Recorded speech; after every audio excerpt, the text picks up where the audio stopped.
சிறகடிக்க ஆசை சரியில்லை. அடுத்த வரை பேசல நம்ம விஜய் இருந்துட்டு சிந்தாமணிக்கு ஃபோன் பண்ணி வீட்டில் நடந்த எல்லா விஷயத்தையும் சொல்லிக்கிட்டு இருக்காங்க.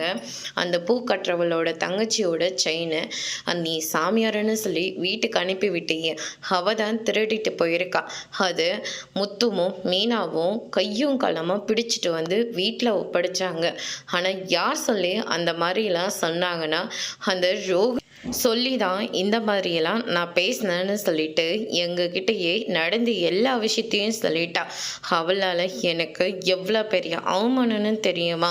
இது நாள் வரைக்கும் அந்த பூக்கட்டுறவில் என் மருமகன்னு நான் சொன்னதே இல்லை. ஆனால் இதே கையால் வாமா மருமகளேன்னு சொல்லி ஆரத்தி எடுத்து உள்ளே கூப்பிட வேண்டியதாக ஆயிடுச்சு அப்படின்னு சொல்லிட்டு நம்ம விஜயை நடந்த எல்லா விஷயத்தையும் சொல்லிக்கிட்டு இருக்காங்க.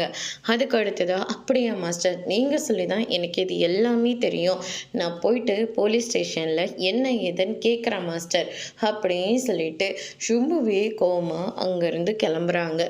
சிந்தாமணி இருந்துட்டு நல்ல வேலை எப்படியும் இந்த முத்துவும் மீனா கண்ணிலையும் இவ பற்றுவான்னு எனக்கு நல்லாவே தெரியும், அதனால தான் அந்த ரோகிணியோட பேரை சொல்லி அன்னைக்கு நான் சொல்லவே சொன்னேன். அதே மாதிரி இன்னைக்கு மாட்டிக்கிட்டா, ரோகிணியோட பேரையும் மாட்டி விட்டுட்டா, இதில் இருந்து நான் தப்பிச்சிட்டேன்.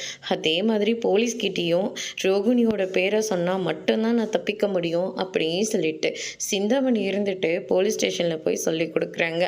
அதோட பிரம முடிச்சிருக்காங்க.